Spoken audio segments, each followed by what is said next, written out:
Assalamualaikum warahmatullahi wabarakatuh.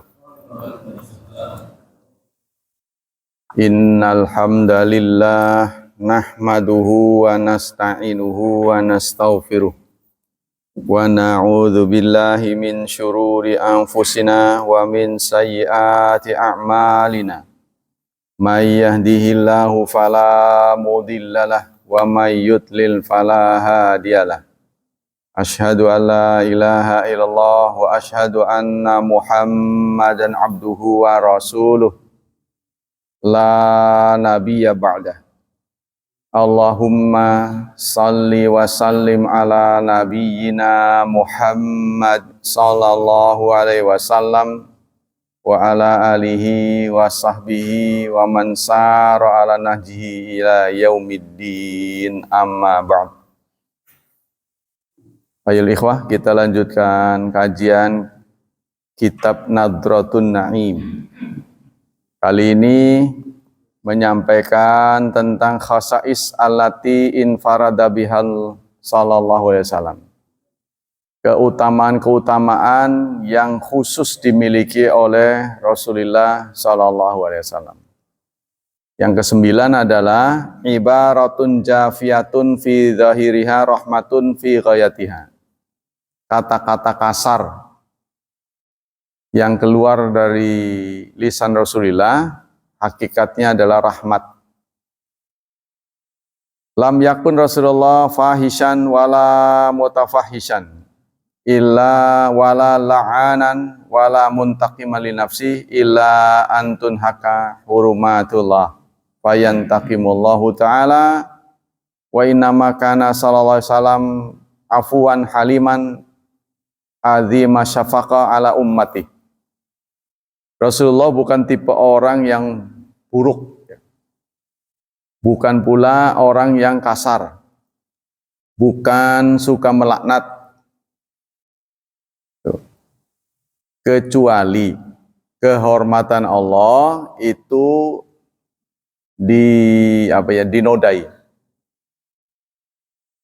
Fayantaqimallahu ta'ala fayantaqimu lillahi ta'ala, maka beliau membalas karena Allah. Karena sosok Rasulullah itu afwan haliman, beliau adalah pada hakikatnya pengampun serta haliman, penyabar.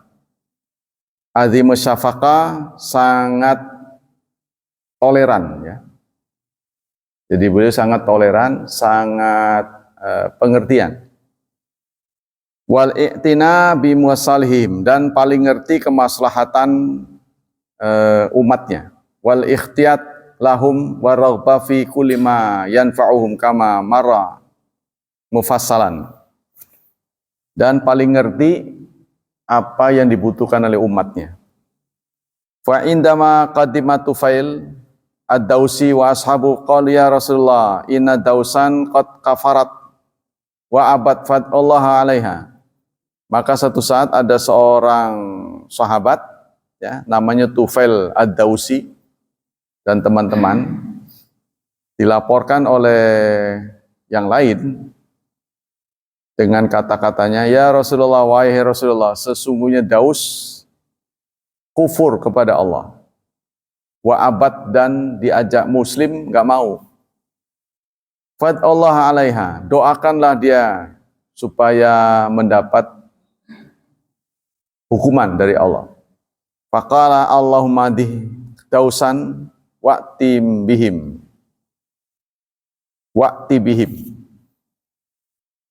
Apa doa Rasulullah? Ya Allah, berikanlah hidayah pada Daus dan datangkanlah dia kepadaku. Wa'ti bihim. Wa amsalu dzalika katsira. Contohnya banyak. Jadi beliau tidak membalas dengan kata-kata kasar. Wa ma waqa minhu fin nadiri wal qalil min du'ai wa alfad zahira sabu fa mahmulun kama qala Nawawi ala anna zahiriha wa haqiqatala ghaira muradin. Tapi ada juga dalam kehidupan Rasulullah kata-kata kasar atau sikap yang tidak seharusnya. Ya, ini menurut Imam Nawawi hakikatnya adalah rahmat. Hakikat rahmatnya gimana? Walaisa hiya an qastin, karena beliau pada sesungguhnya sifat Rasulullah itu lembut. Tapi kalau sampai beliau marah, berarti ada sesuatu. Ya. Bila niyatin, summa taribat yaminuk. Wa an qasdin bal hiya mimma jarat bi adatul Arab fi wasri kalamiyah bila niat. Tetapi itu tidak ada niat untuk berbuat kasar. Kata Rasulullah, antaranya taribat yaminuk, akan berdebu tangan kananmu, antara lain. Wa afri khalqi wa qalu limratin akbari sinnuka. Rasulullah juga pernah berkata kepada seorang perempuan,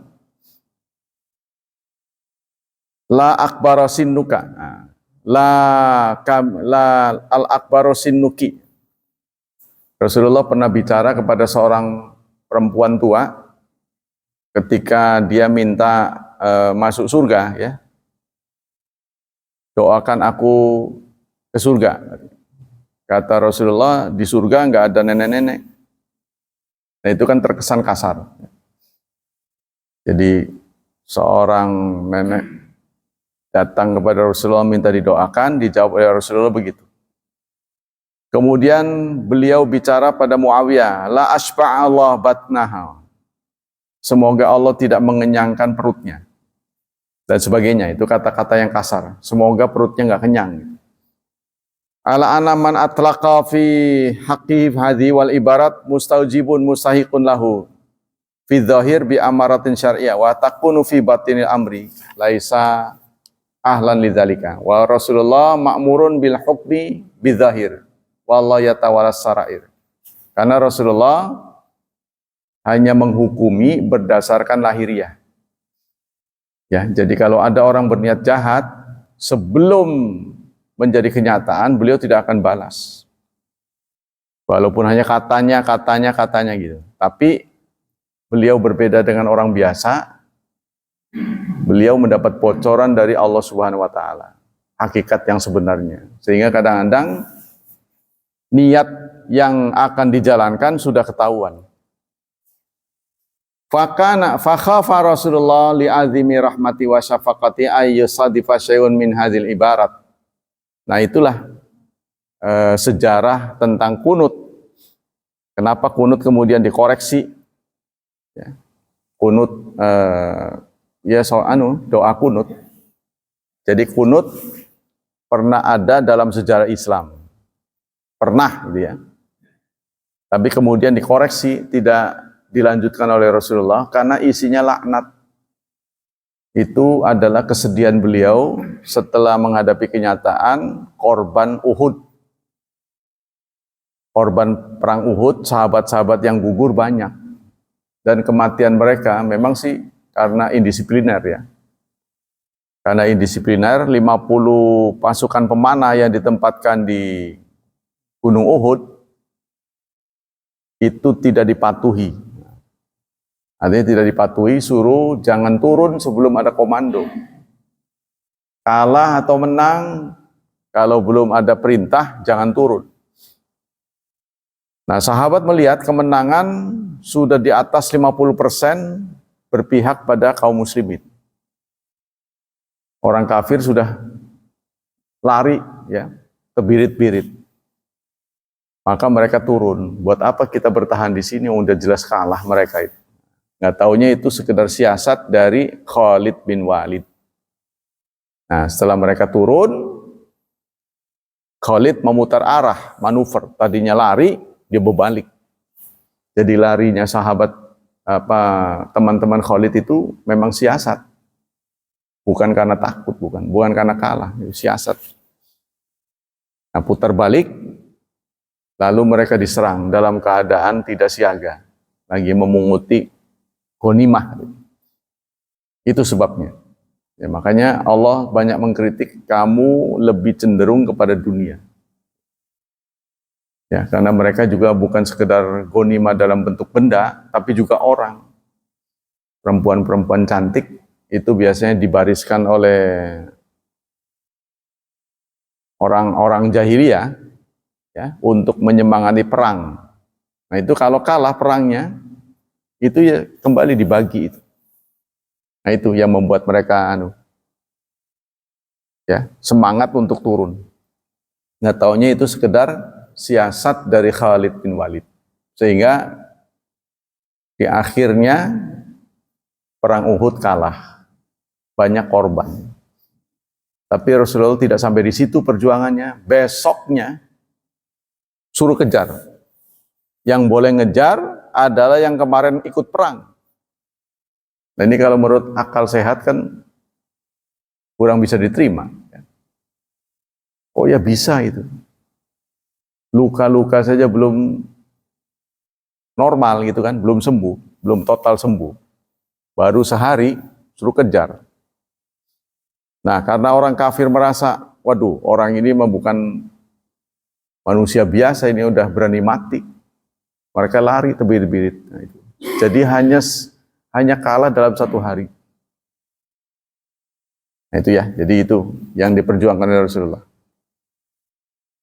Jadi Rasulullah sangat hati-hati bicara karena apa yang keluar dari lisan Rasulullah itu selalu menjadi kenyataan. Karena beliau dibantu oleh Allah kan. Sehingga suatu saat ketika beliau sangat gondok lah atas kegagalannya ya, memenangi perang Uhud, maka malaikat datang menawarkan untuk menjatuhkan bukit kepada musuh-musuhnya itu. Rasulullah tidak mau. Itu namanya menangnya menang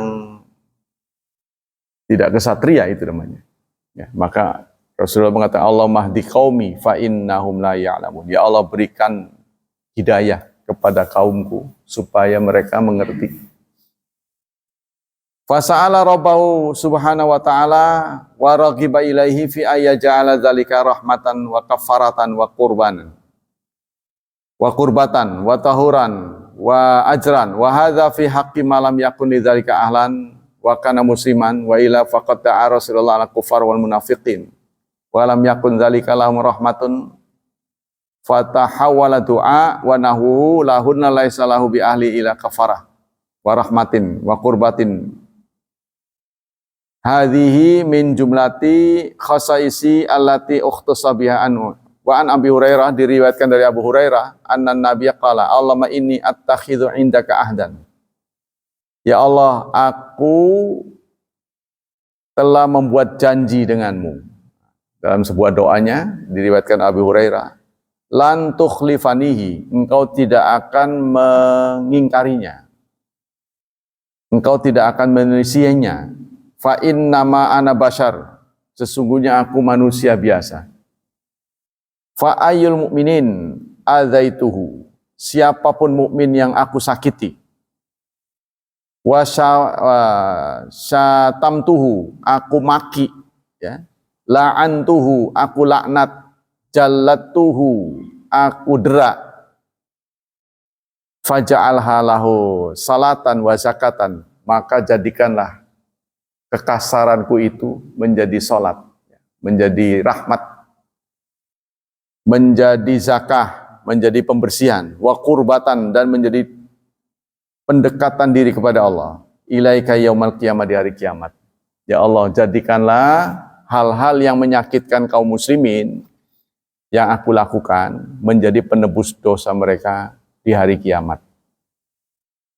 Jadi Rasulullah sudah minta kepada Allah bahwa semua itu adalah kesalahan beliau. Semoga mereka dimaafkan. Ya, itulah yang menyangkut pribadi Rasulullah. Mu'jizatun wa dalailun nubuwati khatimil anbiya'i wal mursalin. Sekarang mukjizat, dalil-dalil kenabian Nabi Muhammad.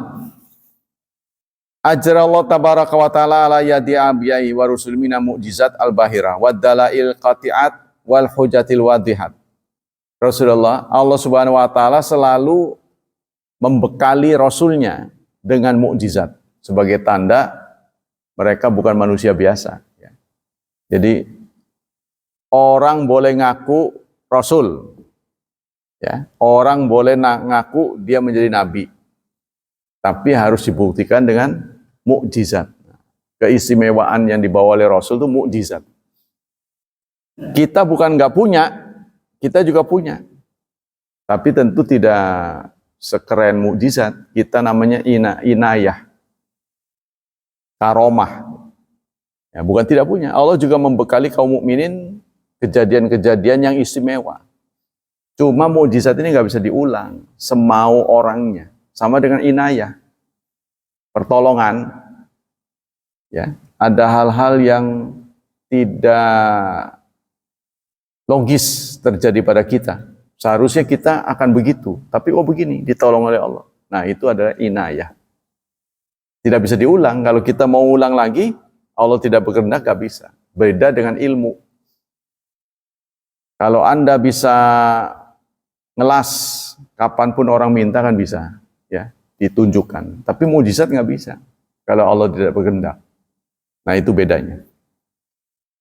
Wal farqu baina mu'jizat wa ghairiha minad dalai wal alamat anal mu'jizat yusaratu fi tahaddi wa ayakuna mutahaddi bihi mimma yu'jizu anu bashar fil adatil mustamira. Beda mukjizat dengan bukan. Mukjizat disyaratkan adanya tantangan. Ada tantangan, sama dengan tadi yang sudah dibaca. Wa in kuntum fi raibim mimma nazzalna ala abdina fa'tu bisuratim mim mithlih wad'u syuhada'akum min dunillahi in kuntum shadiqin. Jika kamu ragu bahwa Quran itu berasal dari Allah, kalau kamu ragu, jangan-jangan ini karangan Nabi, maka datangkanlah orang-orang yang ahli selain dari Allah. Suruh membantumu, buat satu surat saja yang setara. Jika kamu benar, itu. Jadi ini tantangan. Ya. Jadi mukjizat itu sepaket dengan tantangan. Jadi orang lain nggak akan bisa. Tapi kalau keistimewaan orang bisa dilakukan oleh orang lain, itu bukan mukjizat. Mukjizat itu nggak bisa, ya, dibuat oleh orang lain, tidak mungkin. Nanti akan dituturkan mana saja. Amad dalail wal alamat fattaqau dalatan ala sidqil anbiya wa rusul min ghairi sabkin tuhaddu wa sumyatil mukjizatu kadzalika li ajil khalqi. Itulah kenapa disebut mukjizat. Mukjizat itu impoten. Ya, impoten itu dari dua kata, im dan poten. Poten itu kekuatan, im tidak kuat. Mukjizat itu artinya sesuatu yang orang tidak mampu berbuat yang sama. Mengalahkan itu. Wal mukjizat ala dorbain. Mukjizat ada dua macam. Dorbun huwa min nawi qudratil bashar fa'ajazu anhu. Fatu'jizuhum anhu fi'lun lillahi ala sidqi nabihi kata hadi al-yahuda ayatamannaun al-mauta. Sebagian mukjizat adalah bisa dilakukan orang, cuma dia nggak mampu melakukannya. Bisa. Ya, masih dalam kekuasaan manusia. Contohnya Allah meminta mereka untuk mati. Mati kan bisa kan, bunuh diri kan. Nah, tapi tidak akan dilakukan. Kalau kamu betul fatamannaul mauta in kuntum shadiqin, maka matilah Anda kalau Anda ingin membuktikan apa yang Anda yakin itu benar. Wa darbun kharijun an qudratihim. Ada lagi mukjizat yang sama sekali tidak bisa dilakukan. Falam yaqdiru ala ityani bimithli ka in shiqaqil qamar. Ada yang sama sekali tidak bisa dilakukan manusia. Contohnya membelah bulan. Jadi di zaman Rasulullah, bulan pernah terbelah. Nggak tahu caranya gimana itu. Bulan itu kan kalau diturunkan gede banget. Bisa dibelah. Gimana caranya? Kita nggak ngerti. Tapi pernah terjadi di zaman Rasul. Ya. Mimma la yumkinu ayaf'alu ahadun illallah. Seseorang tidak mungkin mampu melakukannya kecuali Allah itu sendiri. Fayakunu dzalika ala yadin nabi min fi'lillah. Karena itu kalau bisa dijalankan oleh nabi, itu adalah kekuatan Allah. Jadi Rasulullah sendiri tidak mungkin menurunkan bulan ya, dengan kekuatannya. tapi Allah lah yang menghendaki. Wattahada min yukadzibuhu anna ayati bimithli ta'jizan lahu. Jadi ketika itu dibuat oleh Rasulullah, pasti mereka akan mengatakan sihir. Ya, jadi mengatakan sihir itu karena nggak mampu. Wah, masa sih sihir ini? Nah, itu karena dia nggak mampu. Jadi orang menilai keahlian orang, ya spektakuler, lalu dia tidak bisa melakukan, wah sihir ini. Saking nggak mampunya. Wa mujizatu Rasulullah sallallahu alaihi wasallam alati zaharat ala yadahi tashmalu kilan nawain. Mujizat yang dipunyai oleh Rasulullah itu kedua-duanya. Bisa dijalankan tapi orang nggak mau. Yang kedua nggak bisa dilakukan sama sekali. Fahuwa sallallahu alaihi wasallam aktsarur rusul mu'jizatan wa abharahum ayatan wa zuhurum burhanan. Mukjizat yang dimiliki oleh Rasulullah itu paling banyak. Ya, dibanding dengan nabi-nabi lain, mukjizat Rasul kalau mau dihitung jauh lebih banyak. Cuma beliau tuh nggak namanya apa? Low profile. Nggak mau sombong. Tuh ya. Mimma la tuhaddu wa la yu'addu wa qad alafa fi mujizatihi al-mu'allafat al-katsira wa tanu ulama bi syarhi wal bayan. Nah, ini ada buku-buku yang menjelaskan tentang mukjizat Rasul. Dihitung satu persatu ya, banyak sekali. Mimani tana bicaliha minal a'imati Abu Nuaim al-Asbihan wal Baihaqi. Di antaranya ditulis oleh Abu Nuaim, Asbihani dan Baihaqi. Beliau menulis buku spesial ya, merinci mukjizat Rasulullah. Wa mu'jizatu sallallahu alaihi wasallam minha manukila ilana naqlan mutawatiran min turukin katsira tufidul qat'a indal ummah. Mukjizat yang dipunyai oleh Rasulullah sampai kepada kita ada yang disampaikan dengan hadis mutawatir. Tapi ada juga yang ahad. Ya, karena mukjizat Rasulullah itu kadang-kadang mengena satu orang.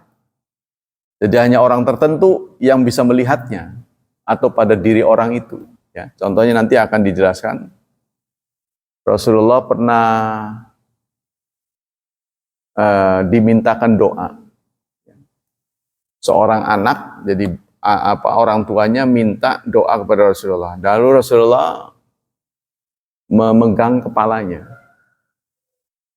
Kata beliau, kepala ini tidak akan pernah putih selamanya. Jadi sampai matinya pun, meskipun usianya lanjut, orang itu, ya, itu rambutnya tetap hitam.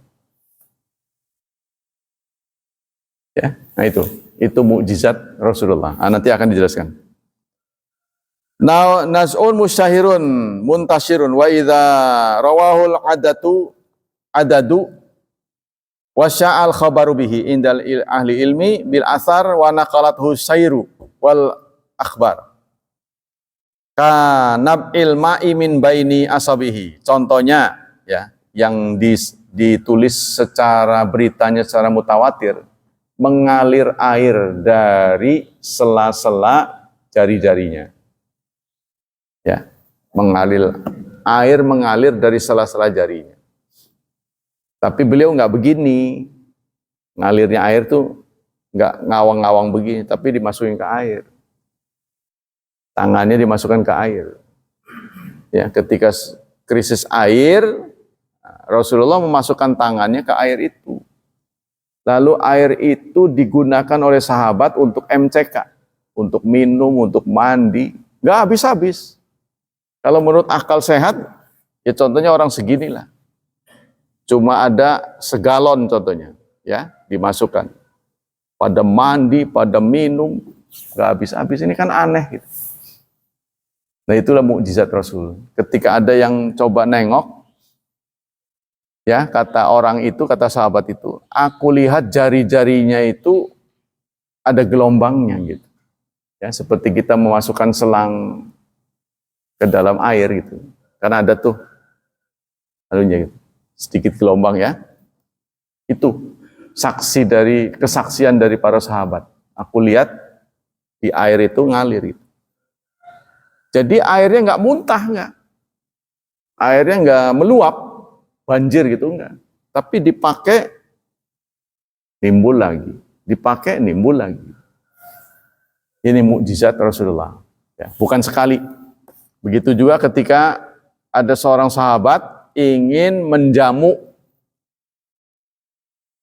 tapi dia nggak punya banyak, cuma punya anak kambing.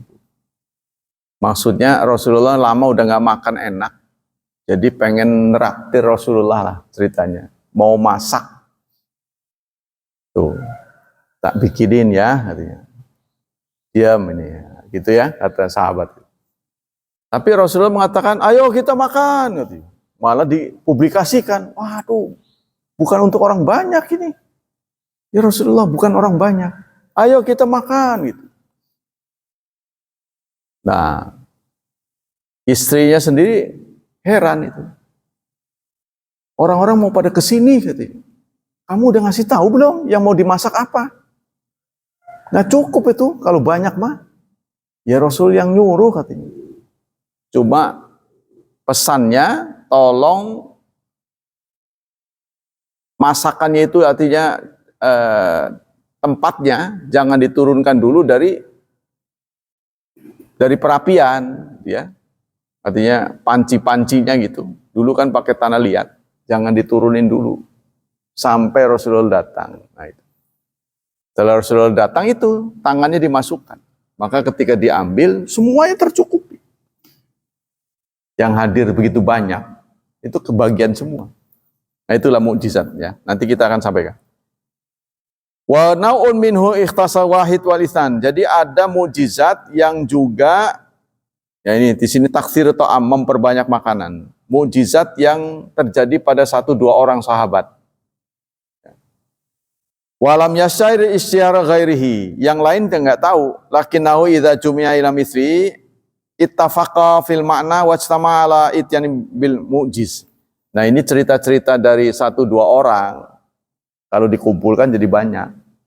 Jadi mukjizat beliau ada yang secara pribadi pada orang tertentu. Wa ba'da hadza tamhid al-mujaz nuridu biidznillah ta'ala jumlatan min mujizatihi wa dalailin nubuwati sayyidil awwalin wal akhirin mimma sanadahad dalil sahih. Berikut ini saya akan sampaikan tentu saja berdasarkan yang saya teliti. Enggak mungkin semua. Tapi yang saya sampaikan ini ya sanadnya sahih. Mukjizatul kubra. Pertama, mukjizat besar. A'tallah azza wa jal kullu nabiyyin min anbiya alaihi wasallam mukjizatan mukhasatan lam yu'taha bi ankiha ghairahu tahadda biha qaumahu wa kanat mukjizatu kullu nabiyyin yaqau munasibatan li hali qaumi wa ahli zamani. Setiap mukjizat yang Allah turunkan kepada nabinya itu disesuaikan dengan permintaan. Ya, karena mukjizat itu kan artinya mengalahkan. Wa kanatil ghalib ala zamani Musa alaihissalam as-sihra. Contohnya, kenapa mukjizat yang diberikan kepada Nabi Musa itu mengalahkan tukang sihir, ya kan? Merubah tongkat menjadi ular. Karena di zaman Nabi Musa lagi populer sihir. Jadi sihir itu sesuatu yang menjadi kebanggaan pada waktu itu. Ya, populer, lagi tenar. Wa athallah bi mujizati baharatil absar wa khayyarat kulla sahar. Nah, wa khayyarat kulla sahar. Maka oleh Allah Subhanahu wa taala diturunkan mukjizat kepada Nabi Musa yang membuat tukang sihir sendiri kagum. Sampai suhunya saja kagum. Apalagi orang biasa. Jadi mukjizat itu mengalahkan. Jadi yang paling pol waktu itu apa? Yang paling top. Maka oleh Allah diturunkan itu. Mukjizat itu ya. Fala masaikanu anna min indil azizil jabal qadira lil islam wasaru min ibadita abrar. Maka orang-orang yang hadir akan sadar bahwa yang dibawa oleh Nabi Musa itu bukan hal yang biasa. Karena yang paling pintar aja kalah. Ya. Wa amma Isa, kemudian Nabi Isa alaihissalam fabuitha fi zami atiba wa ashabi ilmi tabi'iyah, tabiat. Pada zaman Nabi Isa lagi tenar ilmu kedokteran. Tuh, ya, lagi tenar ilmu kedokteran. Karena itu Allah membekali Nabi Isa ilmu yang mengalahkan kedokteran. Apa itu? Menghidupkan orang mati. Ya udah pol lah itu. Ya kan? Jangankan luka biasa, orang mati bisa hidup. Sampai sekarang aja belum bisa. Ilmu kedokteran ya. Jadi jangankan penyakit biasa, contohnya penyakit bawaan lahir, kan hampir nggak bisa kan? Ya, buta sejak lahir, diusap oleh Nabi Isa, melek lagi. Bukan apalagi buta biasa, buta karena cacat ya. Buta sejak lahir, dipegang, matanya bisa melek. Ya, puncaknya adalah menghidupkan orang mati. Kalau sekarang ada, waduh, bisa laris itu. Wong bisa ngurut ini aja nadi yang dilakukan oleh mantan Menteri Kesehatan tuh ya. Siapa tuh namanya? Brigjen ya? Iya, Terawan. Itu kan dia punya keahlian. Sampai pernah digugat. Karena dokter-dokter yang lain nggak bisa. Iri. Jadi istilahnya, kalau di motor itu urut kabel. Oh, motor ini macet gitu ya. Diurut kabel ini. Listriknya takut ada yang nyampe. Nah, beliau punya keahlian itu, kalau orang dibuat begitu, itu nanti terhindar dari stroke. Karena stroke itu kadang-kadang ada sumbatan yang kita nggak sadar. Sebelum itu terjadi, nah itu beliau bisa. Tapi Allah yang ngantri panjang katanya. Ternyata menteri-menteri daftarnya panjang. Ketika beliau disakiti kemarin nih, dizalimi. Waduh, ternyata saya juga pernah berobat, ini berobat. Wah, petinggi-petinggi semua. Tuh. Jadi kita secara tidak sadar kadang-kadang kabel-kabelnya Allah nih yang ditanamkan pada tubuh kita ini mampet. Kita nggak tahu karena ada penebalan ya, penumpukan ini. Ya, di dalam tubuh kita nggak tahu. Jadi itu dilancari nama dia tuh. Ya contohnya got-got disogrok bahasa kita supaya tidak mampet. Itu beliau bisa ilmu. Katanya sekali 100 juta apa? Berkisar itu sekitar gitu. Tapi 100 juta itu kan nisbi bagi orang yang kaya ya. Ya nggak ada artinya dibandingkan dengan kematian. Kalau mati biar punya 1 miliar nggak ada gunanya. Hilang 100 juta bagi orang tertentu ya nggak ada masalah. Wong sisanya masih banyak. Yang jadi masalah kan kita, karena nggak punya itu. Nah itu. Ya lebih banyak sisanya daripada yang diberikan. Nah ini, pasiennya saya sampai ngantri panjang. Ya, kita bisa lihatlah di rumah-rumah sakit itu pun warawiri untuk bisa sembuh. Ini sekali selesai. Wa amma Isa itu, zaman Nabi Isa, kenapa dibekali oleh Allah kemampuan untuk menghidupkan yang mati serta mengobati penyakit-penyakit yang dahulu mustahil bisa disembuhkan. Di antaranya adalah kusta. Ya, kusta. Nah, di sini ada Sitanala kan, rumah sakit kusta, tapi sekarang sudah berubah, Saudara. Sudah menjadi rumah sakit biasa.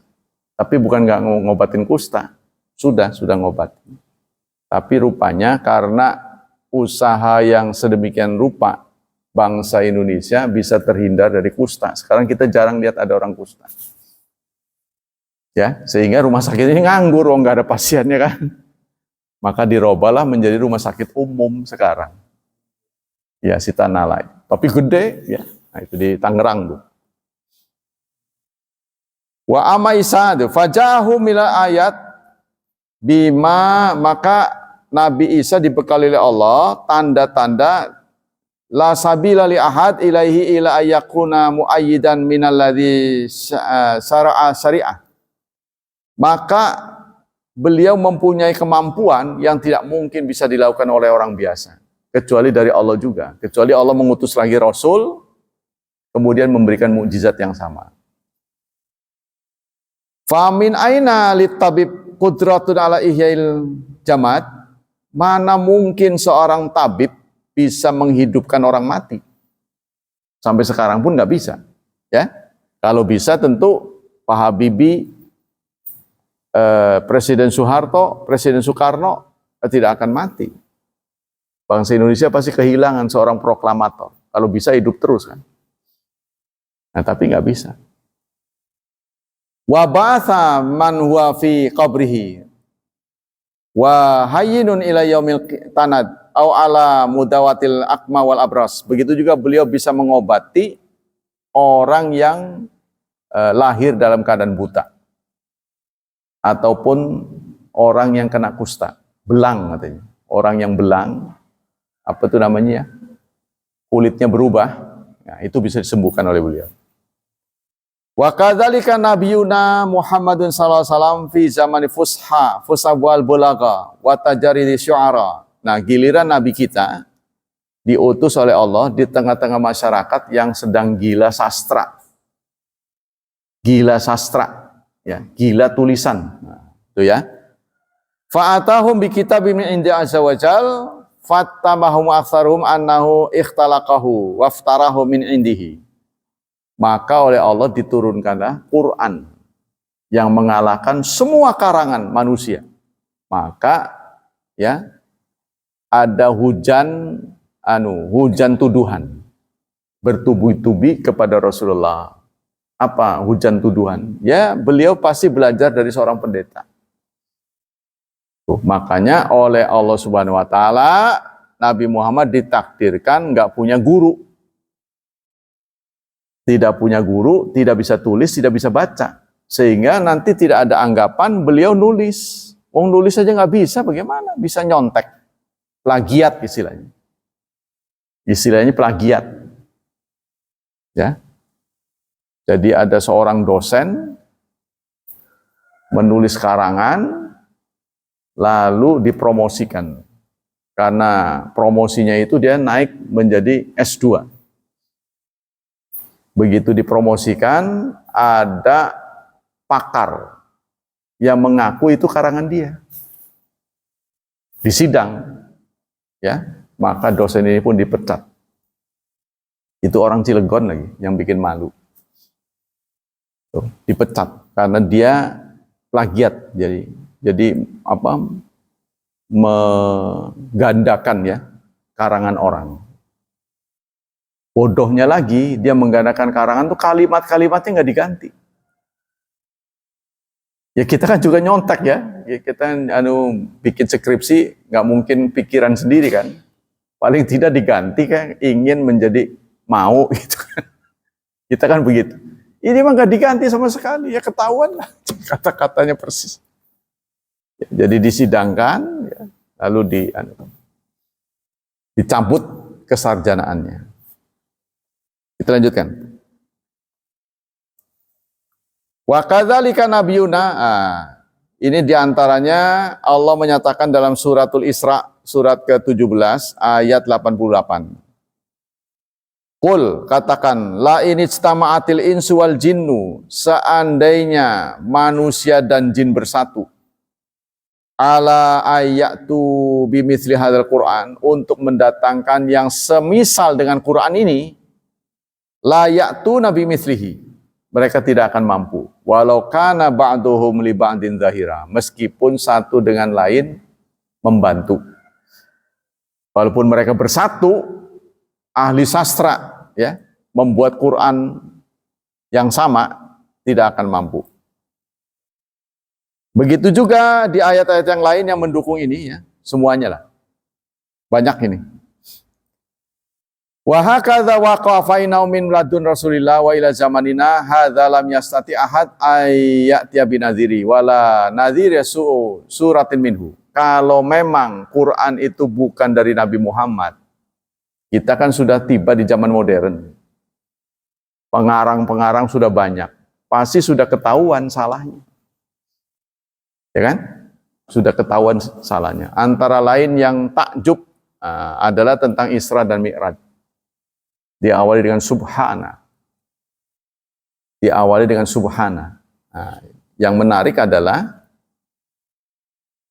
Di zaman dulu itu tidak terkuak, tidak kepikiran apa ia bisa. Ya, beliau menempuh jarak dari Masjidil Haram ke Masjidil Aqsa dalam waktu relatif singkat. Nah, belum lama ini putra dari Pak Habibie ceramah Isra Mi'raj, disaksikan oleh Menteri Agama, tokoh-tokoh lah. Dia menyatakan sekarang bisa. Tapi dengan pesawat perang, dia bilang. Jarak yang ditempuh oleh Nabi Muhammad dari Masjidil Haram ke Masjidil Aqsa, sekarang sudah bisa tempuh. Tuh, yang dulu tidak terbayangkan, sekarang bisa. Dia bilang, jadi tidak terfikirkan Rasulullah itu membawa kita itu ke masa depan sebenarnya, mengajak kita itu. Yang nggak kepikiran gitu lah. Ya, tapi soal dari bumi ke Sidratil Muntaha ini kita yang nggak tahu sampai sekarang, belum ke Badek. Tapi kalau Isranya kan ini kan dua perjalanan. Isra itu perjalanan horizontal, perjalanan bumi, ya, dari sini ke sini. Nah kemudian perjalanan vertikal dari Masjidil Aqsa ke Sidratil Muntaha ini yang belum bisa tercapai. Anehnya lagi, saudara, batu tempat bancikan Nabi itu seakan-akan terbang. Itu katanya yang di Sakhrah yang ada di Palestina. Kita belum berkesempatan nengok sana ya. Jadi anehnya batunya itu katanya ujungnya kecil gitu, tapi dia membawa beban gede. Jadi kalau menurut akal sehat itu harusnya udah jatuh. Jadi seakan-akan batu ini ingin ngambang gitu. Itulah tempat bancikan Rasulullah dari bumi mau ke Sidratil Muntaha. Itu ada di Sakhrah. Tanya begitu. Ya, jadi diperlihatkan itu batunya sampai sekarang tidak dihancurkan oleh Yahudi. Ya, karena itu situs ya. Nah, jadi itulah yang menjadi magnet orang pada datang ke sana. Ngelihat. Sama dengan pijakan Nabi Ibrahim tuh. Namanya apa? Makam Ibrahim. Di dekat Baitullah, kan ada tuh. Di pakai besi itu kan. Dikurung. Tapi orang sedemikian rupa nggak punya ilmu apa gimana. Ngejilatin segala. Waduh, pokoknya. Dianggapnya apa nggak tahu. Kayak makan es krim aja. Begitu. Pegawai sananya jijik. Semprotin lagi di lap. Tapi orang bandel, selentik apa segala susah. Nanti akan terjadi keributan nantinya kan. Selentik sih. Tetap aja dijilatin, ya Allah. Begitulah umat Islam itu kalau saking gilanya ya. Kalau dibolehkan tanpa ada larangan, itu akan begitu. Sehingga itu pantas kalau dilindungi ya. Sebab kalau 1-2 orang mah mending, barang jutaan orang lama-lama ya hilang. Tuh. Contohnya di Cirebon tuh. Di Cirebon, untung aja ada hukum di Arab Saudi, apapun partikel yang dibawa, itu hukumnya haram. Jangankan batu, mau binatang hidup, mau tanaman nggak boleh. Itu terjadi di Cirebon. Makam waliullah, setiap orang ziarah ke sana ngambil satu batu, lama-lama growong. Buat jimat. Ya. Dibawa sekepal. Lah yang datang banyak setiap hari. Growong. Tapi anehnya didiamkan. Tapi bukan Syarif Hidayatullahnya, bukan. Ini staff-staffnya. Dulu tuh, pengawal-pengawal itu. Makamnya pada growong. Jadi dibetulin lagi sama mereka itu. Ya, ada anggapan itu, jimat, dipakai jimat. Ya, kalau kan sama kita juga ada yang motong kiswah. Demikianlah kajian dari kitab Nadratun Naim. Ini masih panjang sekali. Karena bukan 1 jilid ini. Ini isinya kurang lebih 11 jilid. Jadi ini masih bagian kecil. Kita sekarang akan membaca syarah kitab Riyadhus Shalihin. Bismillahirrahmanirrahim.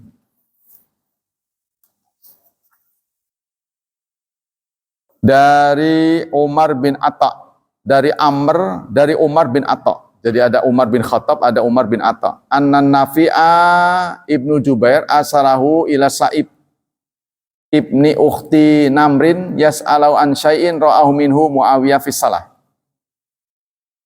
Nafi bin Jubair ya arsalahu diutus kepada Sa'ib ibnu ukhti Namr yas'alu an syai'in ra'ahu minhu. Jadi kadang-kadang sahabat itu tidak melihat Rasulullah langsung.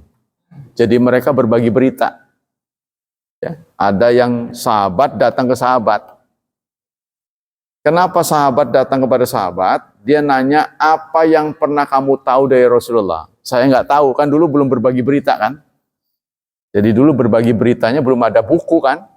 Jadi mereka beranggapan ada sesuatu yang orang lain tahu, saya nggak tahu. Nah itu mereka jadi datang. Coba apa yang kamu pernah dengar dari Rasulullah. Nah itu salah satu kebiasaan sahabat begitu. Nah ini juga sama. Jadi menanyakan sholatnya Rasulullah. Apa yang pernah kamu tahu tentang sholatnya Rasulullah? Faqala na'am. Ya, saya akan ceritakan. Sholaitu ma'ahul jum'ata fil maksurah. Suatu saat saya sholat Jumat bersama Rasulullah ya di sebuah tempat namanya Maksurah. Falamma sallamal imam qumtu fi maqami. Ketika imam sudah salam, ya saya berdiri. Maksudnya sudah selesai kan saya juga salam. Setelah salam saya berdiri. Fasholaitu untuk sholat sunnah gitu maksudnya. Setelah sholat Jumat, suatu saat saya sholat Jumat bersama Rasulullah, ya kan? Setelah Rasulullah salam, saya langsung berdiri mau sholat lagi, sholat sunnah. Falamma dakhala arsala ilayya. Faqala, maka setelah sholat, ya, ada orang yang datang kepadaku. Faqala la ta'ud lima fa'alta. Jangan ulangi seperti itu. Jadi Rasulullah mengutus orang datang ke saya untuk memberitahu, jangan diulangi seperti ini. Kenapa jangan diulangi? Idza shalatal jum'ata fala tasilha bi sholatin. Kalau sudah salam, jangan langsung sholat. Tuh kata Rasulullah. Selesai salam, assalamualaikum, assalamualaikum. Jangan langsung berdiri sholat lagi. Tuh ya. Hatta tatakallam, sehingga kamu mengucapkan sesuatu. Tuh ya. Au takhruja, atau Anda keluar. Fa inna Rasulullah amarana bidzalika. Karena Rasulullah menyuruh itu. Jadi kita diminta oleh Rasulullah jangan sholat wajib disambung dengan sholat sunnah. Tapi diselang-selangi dengan zikir, ngomong lah pokoknya. Ngomong atau keluar berarti pulang. Jangan langsung sholat ditimpa sholat. Tapi masalahnya orang nggak semuanya sama ya. Kadang-kadang keburu-buru tuh. Wah, kalau sampai saya nunggu nggak keburu. Nah, itu ya. Ya zikir Jangan langsung sholat tersolat gitu. Hatta tatakalam au takhruja. Jangan ya, jadi Rasulullah mengatakan jangan menyambung sholat dengan sholat sampai Anda bicara atau keluar. Tuh, katanya gitu ya. Apa kesimpulan dari hadis ini? Wa ada da'ara Rasulullah, ini enggak disebutkan ini. Fiqhul hadis. Fil hadis min fiqhi istibabul fasl bainal fardi wan nafail. Pada hadis ini menjelaskan pada kita ya, agar menginspirasi kita agar kita memisahkan yang wajib dan yang sunnah. Jangan bablas gitu maksudnya. Ya bangun sholat lagi. Binahwi kalam, pemisahannya itu bentuknya dalam bentuk ucapan, au zikrin atau zikir, au intiqalil hadis atau pindah tempat. Maka itu yang menginspirasi kita pindah tempat. Ya kan? Kalau pindah tempat sih saya pernah mendapat berita bahwa bumi yang kita pijak kelak akan menjadi saksi. Tuh. Bumi yang kita pijak ini kita tempat ini akan menjadi saksi. Bahwa bumi akan menjadi saksi itu dikuatkan dalam Quran, dalam surat apa itu? Zalzalah. Yauma idzin tuhaddisu akhbaraha. Pada hari itu bumi akan bercerita apa yang pernah kita lakukan di bumi ini. Nah, maksudnya kalau bumi yang dipijak banyak, maka bumi ini cerita gitu. Ya, ceritanya banyak yang memberikan kesaksian bahwa kita orang baik. Saya pernah melihat dia sholat. Oh, saya juga melihat begitu. Makanya sholat jangan mematok satu tempat. Wah, ini kapling saya, jangan. Jadi, pokoknya sholat tahunya pasti di pojok. Iya, kayak kontrak seumur hidup, jangan begitu. Ini. Ya.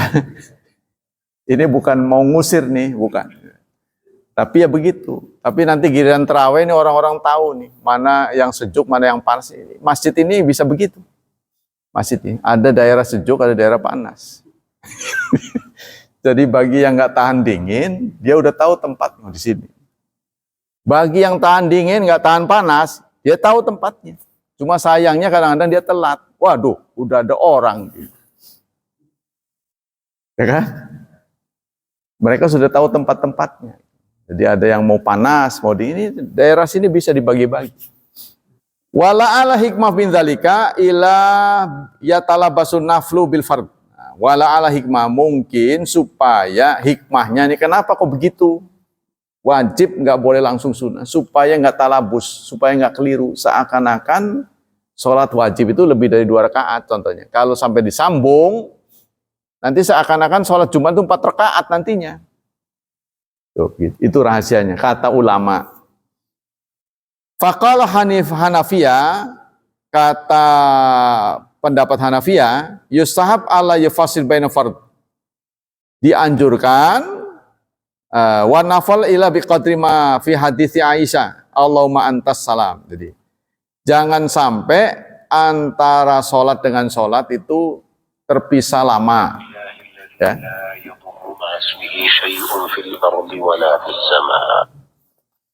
Kecuali sekedar mengucapkan Allahumma antas salam wa minkas salam, itu sudah cukup untuk memisahkan antara sholat wajib dan sholat sunnah. Bentar ya, Kangkol.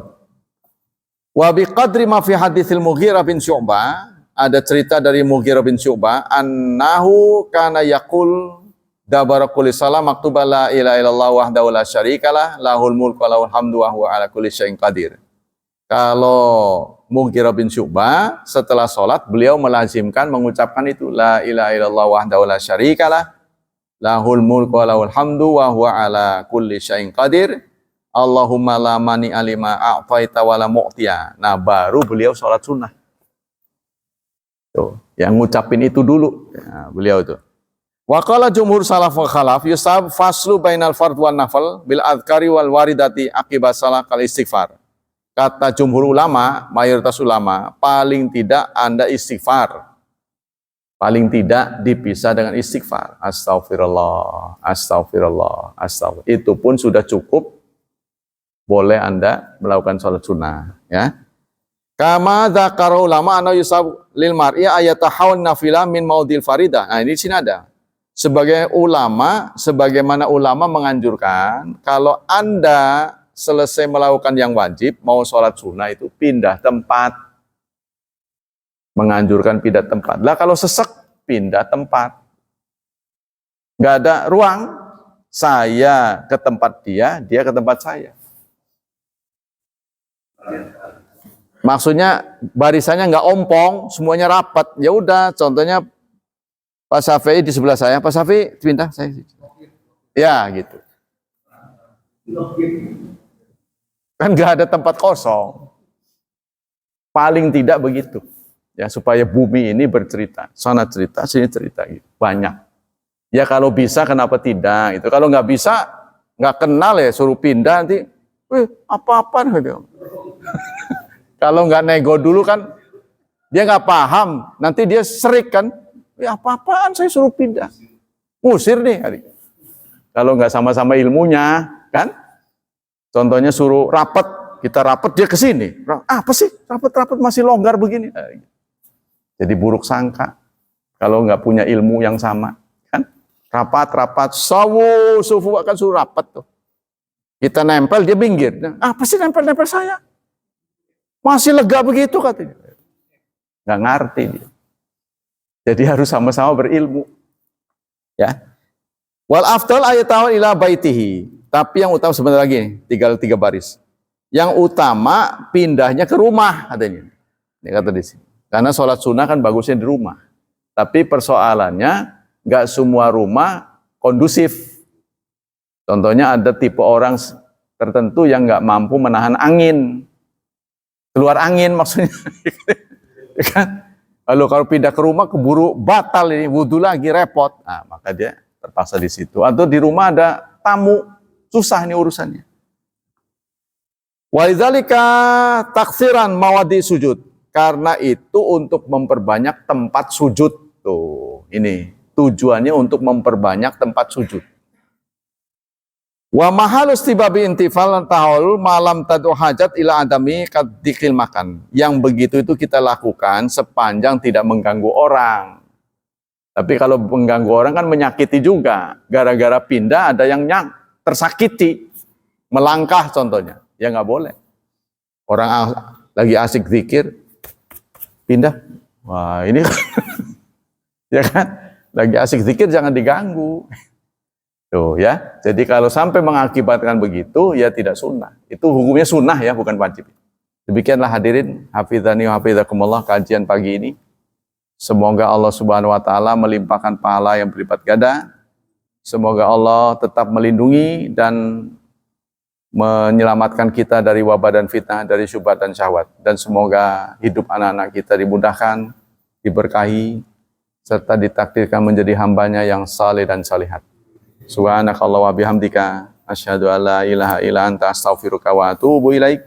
Wassalamualaikum warahmatullahi wabarakatuh.